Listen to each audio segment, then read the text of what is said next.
Hi, welcome to Sereen's kitchen. Chettinad style mutton biryani தான் இன்றைக்கி நம்ம கிச்சனில் பண்ண போகிறோம். வாங்க அதை எப்படி பண்ணலாம் அப்படிங்கிறத பார்க்கலாம். பிரியாணி பண்ணுறதுக்கு மட்டன் 1.5 கிலோ க்ளீன் பண்ணி எடுத்து வச்சுருக்கேன்.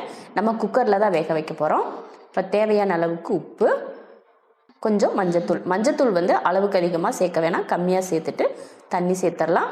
மட்டன் முங்குற அளவுக்கு நம்ம தண்ணி ஊற்றிக்கிட்டு அதை கலந்து விட்டுறலாம். குக்கர் மூடி போட்டு விசில் போட்டு ஒரு 4 விசில் விட்டு ஆஃப் பண்ணிக்கலாம். மட்டன் வந்து வேக வச்சு எடுத்தாச்சு. நல்லா குழைய விடாமல் இது போல் வேக வச்சு எடுத்துக்கோங்க. இப்போ நம்ம வந்து பிரியாணி தாளித்து விட்டுறலாம். ஸ்டவ் ஆன் பண்ணி பிரியாணி பாத்திரம் வச்சுட்டு அதில் ஒரு 400 ml எண்ணெய் ஊற்றிக்கலாம். தாளிக்கிறதுக்கு ஒரு 7 போல் கிராம்பு, 7 ஏலக்காய், அதே போல் 7 துண்டு பட்டை எடுத்திருக்கேன். இப்போ இதை எண்ணெயில் சேர்த்துடலாம். அடுத்ததாக கல்பாசி, கொஞ்சமாக பிரிஞ்சி இலை, அடுத்ததாக 750 கிராம் பெரிய வெங்காயத்தை நீல வாக்கில் கட் பண்ணியிருக்கேன், அதையும் சேர்த்துடலாம்.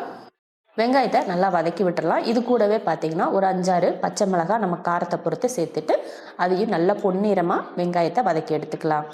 வெங்காயம் வந்து வதங்குறதுக்குள்ளே நம்ம வந்து பிரியாணி மசாலா ரெடி பண்ணிக்கலாம்.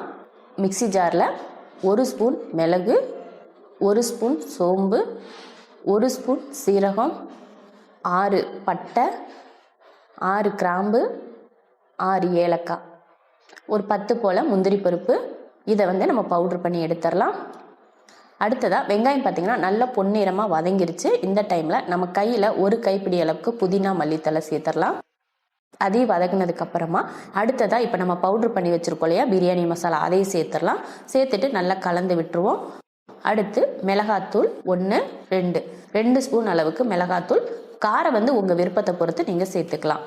அடுத்ததாக இஞ்சி பூண்டு பேஸ்ட்டு சேர்த்துலாம்.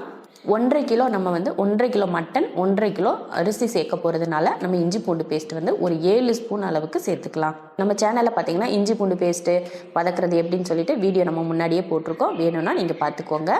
இஞ்சி பூண்டு பேஸ்ட்டு போட்டு நல்லா வதக்கியாச்சு. அடுத்து 200 கிராம் தயிர் சேர்த்துடலாம்.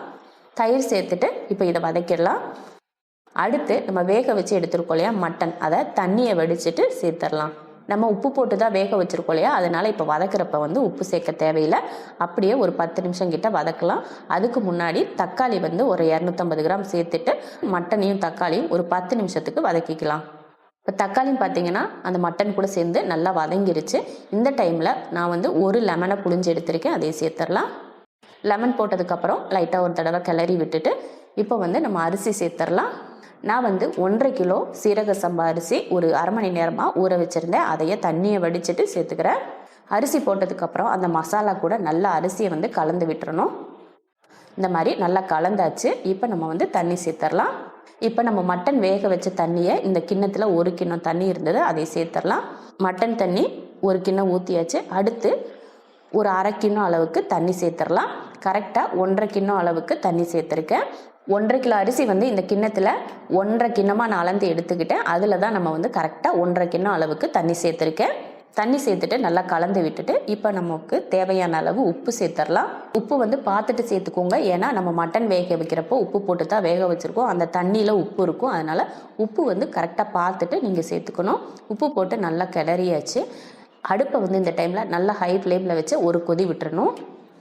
இப்போ பார்த்தீங்கன்னா நல்லா கொதிக்க ஆரம்பிச்சிருச்சு. இப்போ அடுப்பை வந்து ஒரு மீடியம் ஃப்ளேமில் வச்சுட்டு ஒரு கிளறி விட்டுட்டு இப்போ மூடி வச்சிடலாம். மூடி வச்சு ஒரு 5 நிமிஷம் நீங்கள் மீடியம் ஃப்ளேமில் வேக வச்சிங்கன்னா இந்த மாதிரி நல்லா தண்ணி வற்றிரும். அதுக்கப்புறமா நம்ம தம் போட்டுக்கலாம். நம்ம வந்து அரிசி வேகிறது பார்த்திங்கன்னா நம்ம தண்ணியிலே வேக வைக்கக்கூடாது, நம்ம தம் வச்சு வேக வைக்கிறதுல தான் பிரியாணி வந்து நல்லா வேகும், டேஸ்ட்டும் உங்களுக்கு நல்லாயிருக்கும். இப்போ நம்ம தம் வைக்கிறதுக்காக ஒரு தோசைக்கல் வச்சு அதுக்கு மேலே நம்ம பிரியாணி எடுத்து வச்சிடலாம். நம்ம பிரியாணி பாத்திரத்தை எடுத்து வச்சாச்சு. இப்போ வாழை இலை போட்டு மூடிக்கலாம்.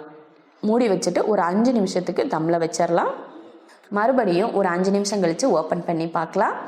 5 நிமிஷம் கழித்து ஓப்பன் பண்ணி பார்த்தீங்கன்னா இருக்கிற தண்ணியெல்லாம் வற்றி பிரியாணி ஓரளவுக்கு 3/4 பக்குவத்துக்கு நல்லா வெந்துருச்சு. இந்த மாதிரி தான் வெந்திருக்கணும்.